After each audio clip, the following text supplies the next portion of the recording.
মায়া, আমি আমার জন্য নয়, মাহারা আমার এই সন্তানদের জন্য তোমাকে বিয়ে করে আনতে বাধ্য হয়েছি। কিন্তু এক গাছের ছাল যেমনি আরেক গাছে লাগে না, তেমনি সৎ মা কখনো আপন হতে পারে না, এই কথাই সত্য। মায়া, স্ত্রীর প্রাপ্য সমস্ত অধিকার আমি তোমাকে দেব, তুমি শুধু আমার এই অবুধ সন্তানদেরকে সন্তানের অধিকার দিয়ে আপন করে নিও। ভালোবেসে শায়লাকে বিয়ে করার অপরাধে আমার বাবা আমাকে ত্যায্য করেছে, আর শায়লার বড় ভাই মাজেদ শিকদারও শায়লার সাথে সম্পর্ক ছিন্ন করেছে। নিঃস্ব আমার আর শায়লার জীবনে একমাত্র সম্বল ছিল শায়লার নামে থাকা পাহাড়তলির কিছু জায়গা জমি, যা শায়লা মারা যাবার আগে এদের নামে দিয়ে গেছে। আর সেখানে ওদের মায়ের নামে একটি হোটেল গড়ে আমার সংসার চলছে, যে সংসারের সম্পূর্ণ ভার এখন তোমার হাতে। তাই আমি এবার দাবি করব, ওই শিকদার বংশকে ছাড়ব না। শিকদার সাহেব, আপনি? এই বেঈমান, আমার টাকায় পড়া আমার কান ধরা দিছস টান, তাই আইজ তোর চান ধরা দিব টান। কোন অপরাধে? আমার শত্রু ছোট পোলা সালমান চৌধুরীর লগে তোর বোনকে বিয়া দিছস তুই। আমি যে আসনে বসে এতদিন শান্তিপুর শাসন করছি, হারামজাদা, তুই সেই আসনে শিকদার বংশের চিরশত্রু চৌধুরী বংশের রায়হান চৌধুরীকে বসানোর জন্য গ্রামবাসীর নেতা হইছস, গ্রামবাসীর নেতা হইছস। আদালতে কি আমার সকল অন্যায় অত্যাচারের খবর ফাঁস করে দিছস, ফাঁস করে দিছস।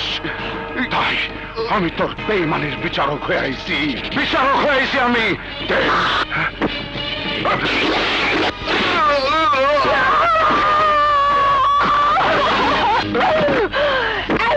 আমাকে বিধবা করে তুই বাঁচতে পারবি না।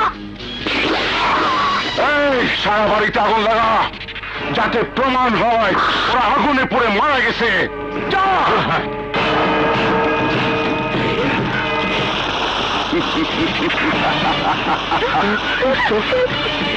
রায়হান চৌধুরী, এবার তোর পালা। না, আমি বেঁচে থাকতে ওই হারামি মাজেদ শিকদার আমার ভাইয়ের উপর একটি আঁচড়ও দিতে পারবে না। না না, যে নরপশু আমার ভাই ভাবিকে খুন করে লাশ আগুনে জ্বালিয়ে পুড়িয়ে ছারখার করে দিয়েছে, সে কত বড় ভয়ঙ্কর আমি বুঝতে পেরেছি, আর তাই আমি তোমাকে যেতে দেব না। না মায়া, না, না। আজ পৃথিবীর কোন শক্তি আমাকে বাধা দিয়ে রাখতে পারবে না।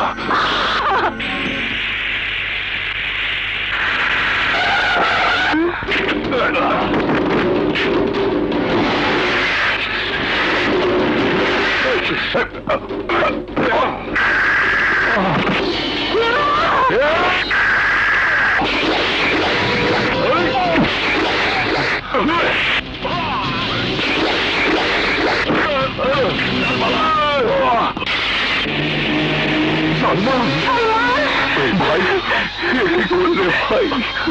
সালমান, কি করলে ভাই? ভাগ্যে যা ছিল তাই হয়েছে ভাইয়া। ভাবি, আমার সন্তানরা খুব অবাকা, আমি ছাড়া ওরা বড় অসহায়। তাই তাই যদি পারো চৌধুরী পরিবারের ওয়ারিশ হিসেবে আমার এতিম সন্তানদের আপন করে নিও, আর ওদের নতুন মাকে ওদের পাশে থাকার সুযোগটুকু দিও। সালমান, সালমান, না, আরমান চৌধুরীর জবান থেকে যে কথা একবার বেরিয়ে যায় সেই কথা আর ফেরত নেওয়া হয় না। ও আমার তেজ্য সন্তান, আমার বংশের কলঙ্ক, আর তাই দায়িত্বের অজুহাতে তোমরা যে অনুরোধ আমাকে করছো, আমি বেঁচে থাকা অবস্থায় তো দূরের কথা, আমি মরে গেলেও ওর ইচ্ছা পূরণ করার সাহস তোমরা করবে না। এটা তোমাদের প্রতি আমার হুকুম।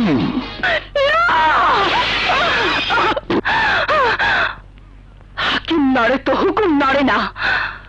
আদর্শের দোহাই দিয়ে ওই পাষণ্ড আরমান চৌধুরী যে অধিকার থেকে আমাকে বঞ্চিত করেছে, তার সন্তান হিসেবে ওর কোন স্মৃতিচিহ্ন আমার জীবনে আমি রাখবো না।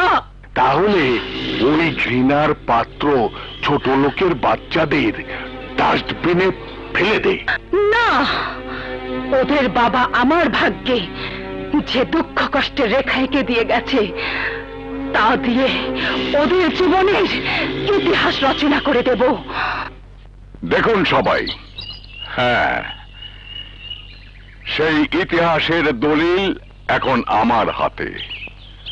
আজ থেকে ওই শিকদার বংশের কেউ এই শান্তিপুরের কারো জীবনের উপর কোন ধরনের দুঃখ কষ্টের আঘাত আনতে পারবে না।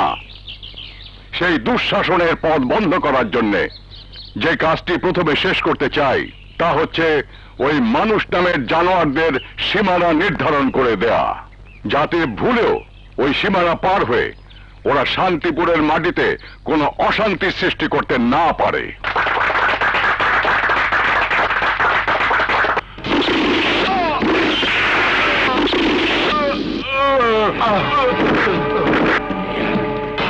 ওরা বাইচা থাকলে রায়হান চৌধুরী ওর ভাইয়ের খুনের দায়ে আমাকে ফাঁসিতে ঝুলায় মারত। এখন সেই পথ বন্ধ। এবার ছোপজা কোপ মারুম। ওর নামে কবরের সাইনবোর্ড লেখা দিয়া ওর ন্যায় বিচারকের সাইনবোর্ড খুলে নেব।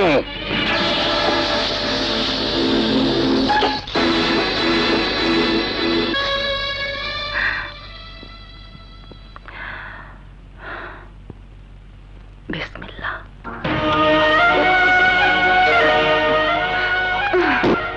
হোটেল ছাড়া সালমান ভাই আপনাকে আর কি দিয়ে গেছে?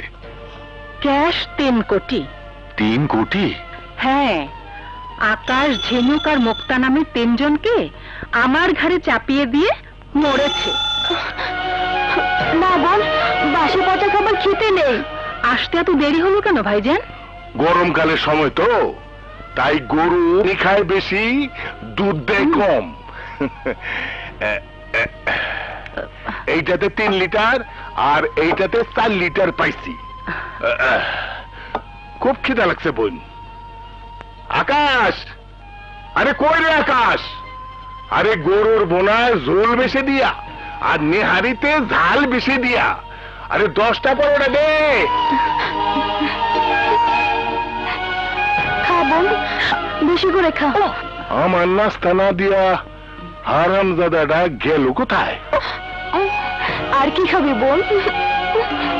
শহরের চাইনিজ হোটেল থেকে পোলাও কুরবান না খাওয়া।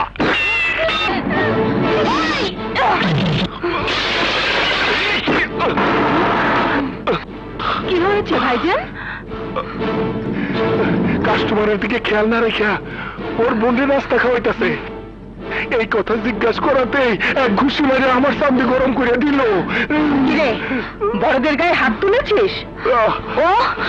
ও মুক্তার খাবার লাঠি মেরে ফেলে দিয়েছে। আমি যদি ফেলে দিতাম তাহলে তো তুই আমাকেও মারতি। তোর এই অপরাধের জন্য তোর কি শাস্তি হওয়া উচিত বল? এইটা দিয়া হাতে এমন দাগ দিয়া দাও যাতে আর কোনোদিন কারো গায়ে হাত তোলার সাহস না পায়। নাও। ছোট বাবাকে মাফ করে দাও, ছোট বাবা। দাও।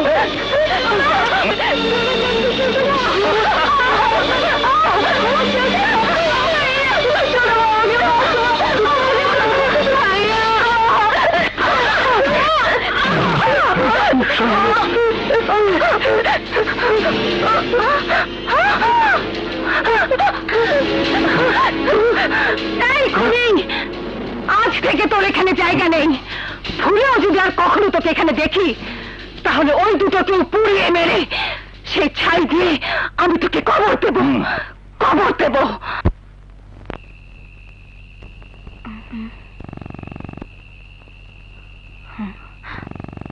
আমি জানি ছোট মা আমার উপর রাগ করে তোদের না খাইয়ে রেখেছে, তাই না? খা, নে খা। ঝিনুক, আমি তোদেরকে ছেড়ে অন্য কোথাও চলে যাচ্ছি বোন। না ভাইয়া, আমার জন্য যাচ্ছি না বোন, তোদের জন্যই যাচ্ছি। আমি যত কষ্ট করে হোক অনেক টাকা পয়সা রোজগার করে আবার ফিরে আসবো, আবার ফিরে আসবো। ভাইয়া, তোরা চিন্তা করিস না, আমি যত দূরে থাকি তোরা সবসময় আমার কাছে থাকবি। এই ছবিটা সবসময় আমার সাথে থাকবে। ঝিনুক, মুক্তা, কে রে ওখানে? ওরে শয়তান তুই, দাঁড়া দাঁড়া বলছি। কি হয়েছে? আকাশটা চুপি চুপি এখানে ঢুকেছিল। কোথায়? ওই যে দেখো পালাচ্ছে। ওই জঞ্জাল যখন গেছে এখনো সময় আছে, এই ভেজাল দুটারও তাড়ানোর ব্যবস্থা কর। চুপ করো, সব জেনে শুনে আমাকে পথে নামানো বুদ্ধি না দিয়ে হোটেলটা চালিয়ে বেঁচে থাকার মতো ব্যবস্থা করো। এই চল চল।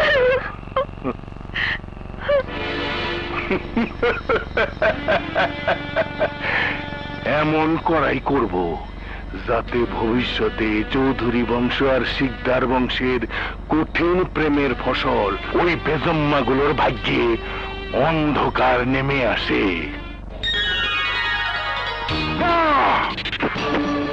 টাকা পয়সা ধন দৌলতের বিনিময় হলো ওকে খুঁজে বের করতে হবে। যা। শুধু শান্তিপুরে না, আশেপাশের সব এলাকায় ওকে খুঁজে বেড়াচ্ছি, কিন্তু নাম শুনে কেউ ওকে চিনতে পারছে না, তাই ওর ছবি দরকার।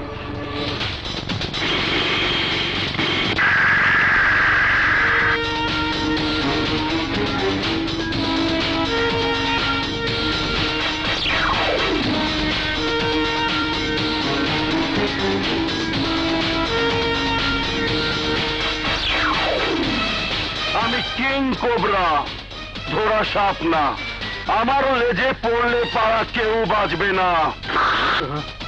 দুর্জয় চৌধুরী তা জানে বলেই এলাকা ছেড়ে পালিয়েছে। তোকে চোখের সামনে জন্মদাতা বাপরে কচুকাটা করতে দেখছস, কিন্তু কিন্তু ওরে কি শেষ করতে পারছস? বেঁচে আছে বলেই ও আমার হাতে মরার ভয় পালিয়ে বেড়াচ্ছে। ওরা শুধু ওকে খুঁজে বের করে খবর দেবে, আর কবর দেবার ব্যবস্থা করব আমি। আর না পারলে সেই কাম কারে দিয়ে করামু জানস? কে?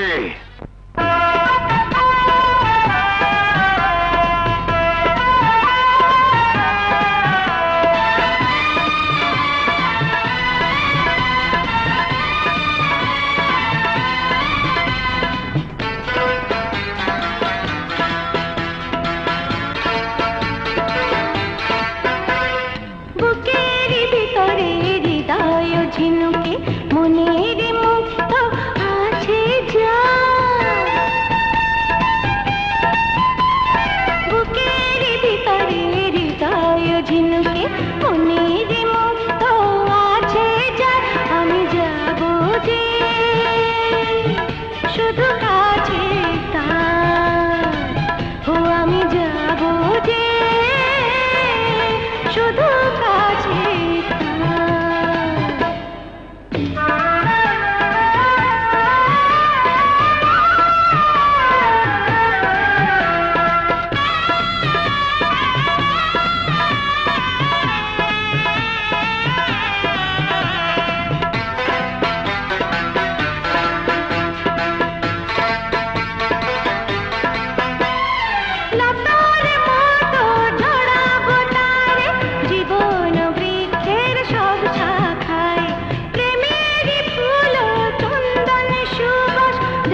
চিরদিন শুধু রব তার।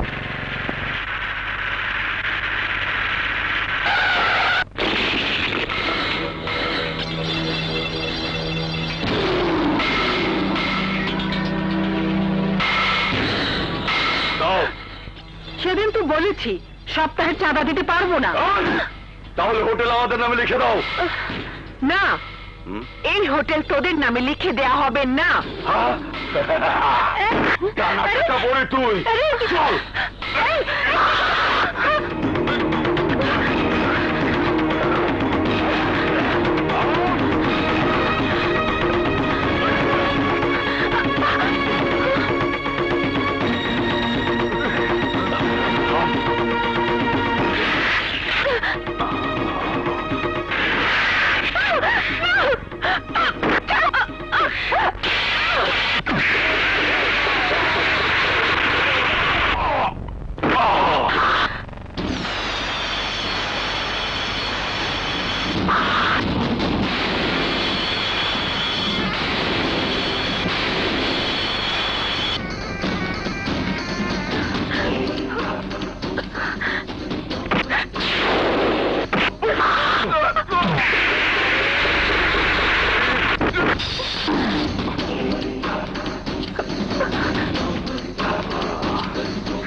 Move!